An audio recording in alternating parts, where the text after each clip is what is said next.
Buongiorno da Sicilia 24, le principali notizie. Palermo, bagnanti a Mondello, ma il futuro della spiaggia è incerto. Il Consiglio di Giustizia Amministrativa ha accolto il ricorso dell'italo-belga che gestiva i servizi in spiaggia, rimandando tutto all'udienza il 14 maggio. Una domenica al lungomare di Catania ancora segnato agli effetti del ciclone Harry. Famiglie con bambini giocano e fanno sport incuranti e le transenne che vietano l'accesso. In navigazione verso Gaza la nuova Global Sumud Flotilla, più di 60 le barche a vela partite da Augusta per portare sostegno alla popolazione palestinese. Furti a raffica nella parrocchia Santa Maria della Guardia a Catania, il messaggio di padre Carmelo ai ladri: se siete nel bisogno chiedete. Pediatria sotto pressione all'ospedale di Licata, il sindacato Cimo denuncia il ricorso sistematico alla mobilità d'urgenza dei medici. A Gibellina si aprono per la prima volta i sotterranei di Belice Epicentro, un tempo utilizzati per gli archivi. Calcio Serie C finisce 1-1 la trasferta del Catania sul campo dell'Atalanta Under 23, il pareggio con Caturano nei minuti del recupero toscano, adesso tutti in ritiro.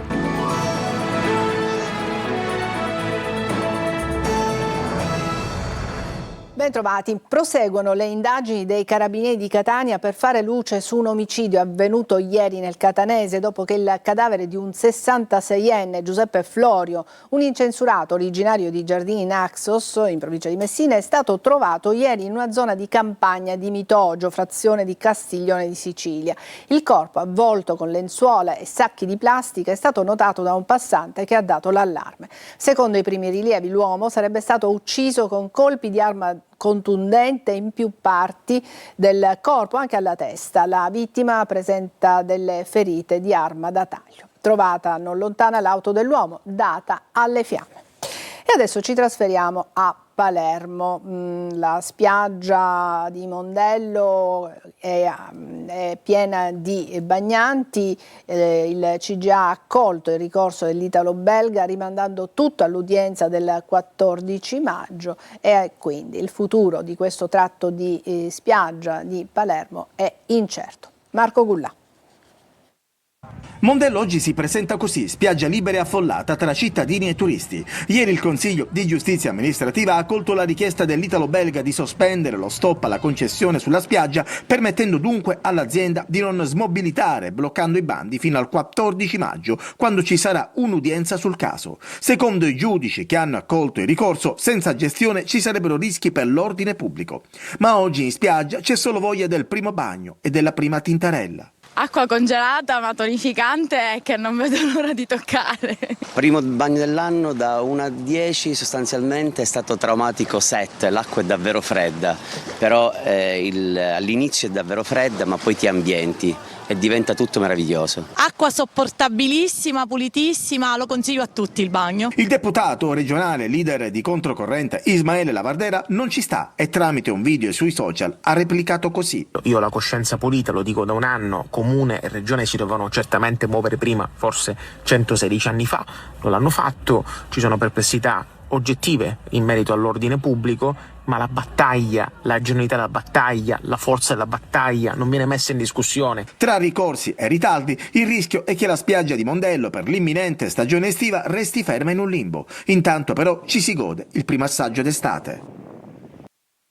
Sul contenzioso italo-belga interviene il Presidente della Regione. Ci costituiremo, dice, tempestivamente in giudizio, attendendo gli esiti del contenzioso. Se il 14 maggio il Consiglio di Giustizia Amministrativa dovesse confermare la sospensiva, la società italo-belga potrà montare le attrezzature e la stagione estiva sarà come gli altri anni. Fermo restando che comunque, dopo l'estate, ci sarà la sentenza di merito di primo grado del TAR sulla revoca della concessione.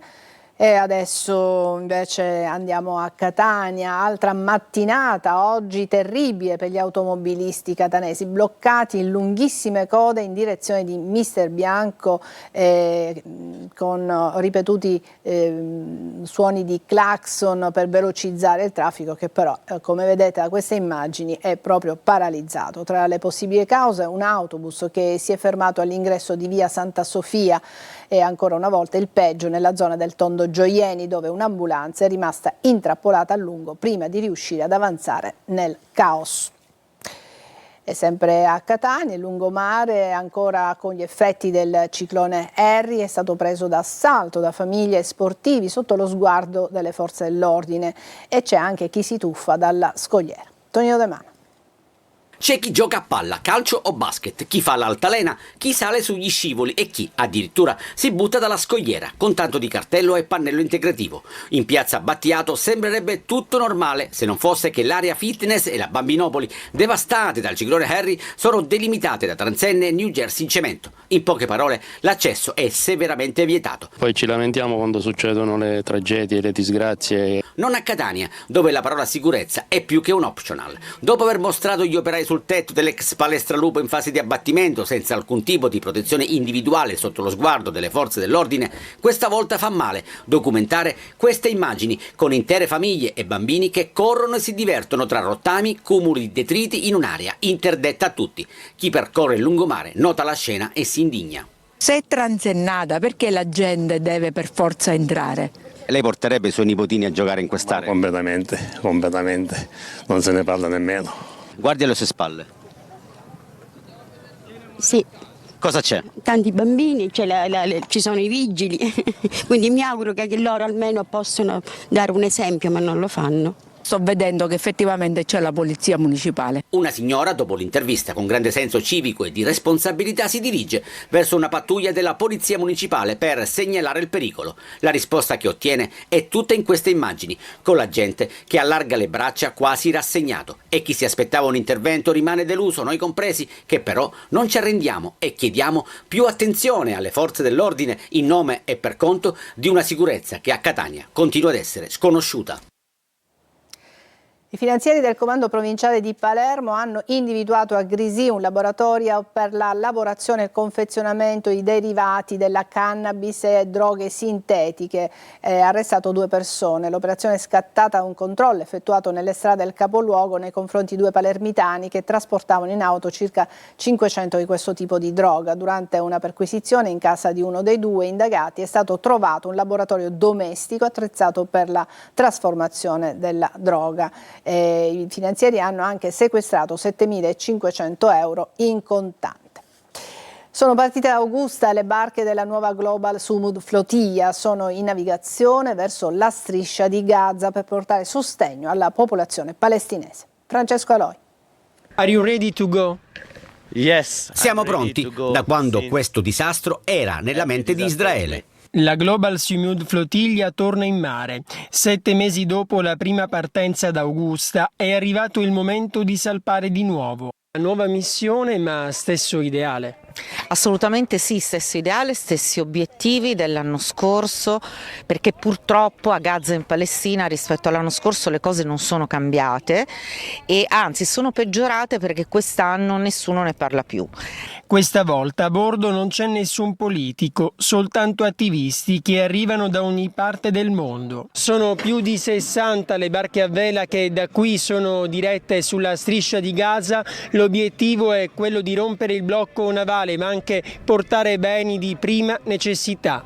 Lì infatti si continua a morire. I bombardamenti ormai sono diventati quasi la normalità. A Gaza continua ad esserci un genocidio che da quando hanno dichiarato il cessate il fuoco sono morte quasi 800 persone uccise dall'esercito israeliano. Negli equipaggi c'è anche chi è già andato sulla striscia ed è stato rinchiuso nei centri di detenzione. Sappiamo anche che nell'ala a fianco c'erano detenuti centinaia di ostaggi palestinesi che erano in grado di sentirci, ma noi non eravamo in grado di sentire loro perché se loro si esprimono, parlano o cantano, subiscono conseguenze molto più pesanti. Massimo 3 settimane, sosta tecnica in Grecia inclusa, e la flottiglia raggiungerà la destinazione.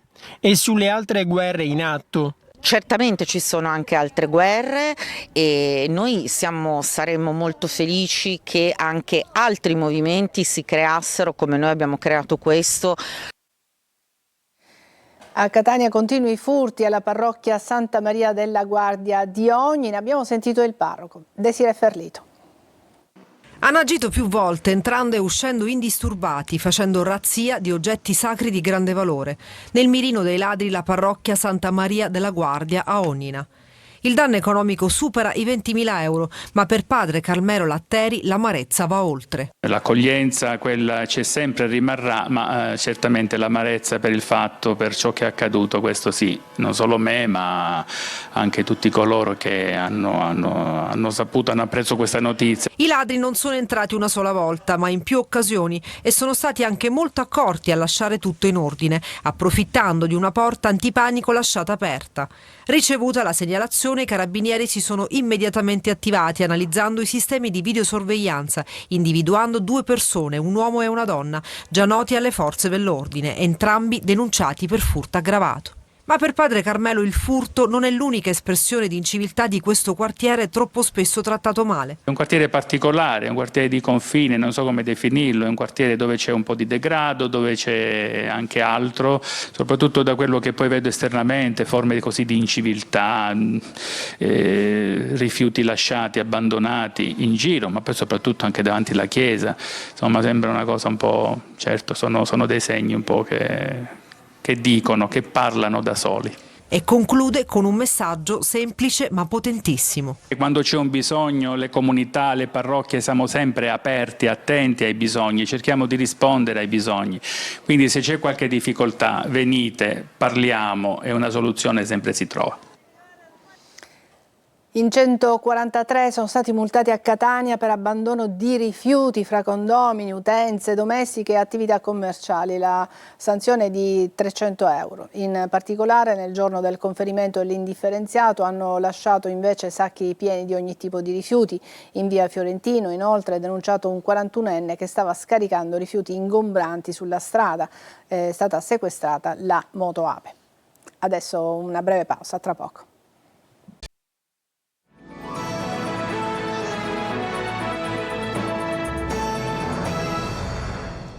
Il reparto di pediatria dell'ospedale di Licata è sotto pressione. Il sindacato CIMO denuncia gravi criticità dal punto di vista organizzativo e il ricorso sistematico alla mobilità d'urgenza dei medici. Davide Sarto. Emergenza nella sanità agrigentina, riflettori puntati sulla pediatria dell'ospedale San Giacomo d'Altopasso di Licata, dove il sindacato CIMO denuncia gravi criticità organizzative che rischiano di compromettere qualità dell'assistenza e sicurezza dei piccoli pazienti.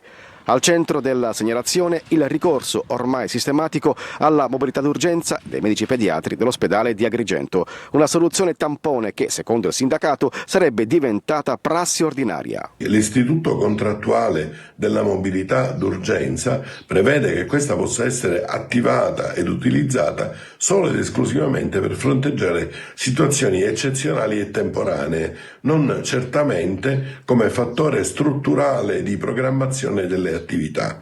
Invece i colleghi di Agrigento, i pediatri di Agrigento, vengono sottoposti a questo andirivieni da Agrigento a Licata, una distanza di 50 km che spesso li costringe anche al pernottamento perché sono pure reperibili durante le ore notturne. Criticità che secondo CIMO riguardano anche l'organizzazione dei turni e della pronta disponibilità, con riposi non sempre garantiti ai medici. Una situazione che aumenta il rischio di stress lavorativo e possibili errori clinici. Da qui la richiesta di un intervento immediato per ristabilire condizioni di sicurezza e assicurare piena funzionalità al reparto di pediatria di Licata.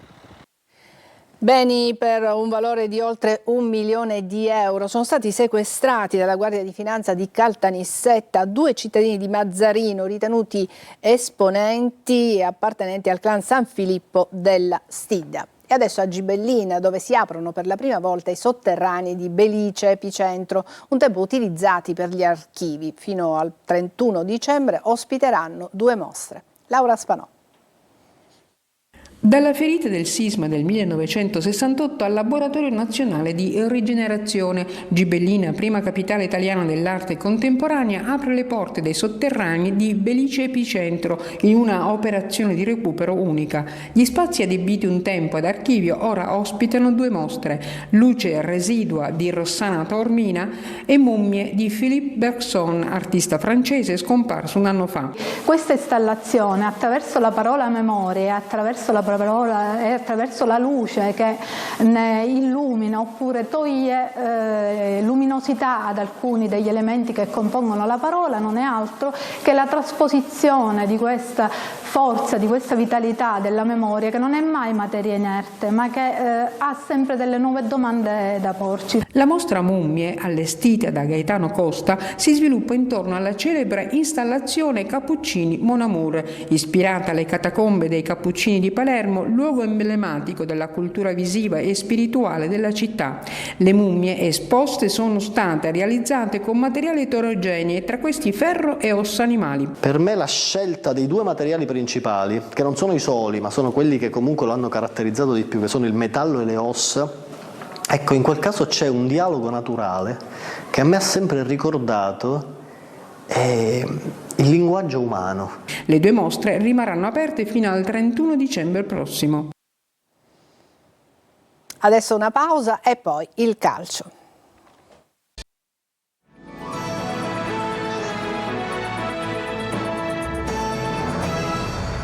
Eccoci al calcio, un lampo di Caturano nel recupero consente al Catania di pareggiare in casa dell'Atalanta Under 23. Rossazzurri secondi, fra 3 settimane faranno il loro esordio nei play-off. Marco Carli.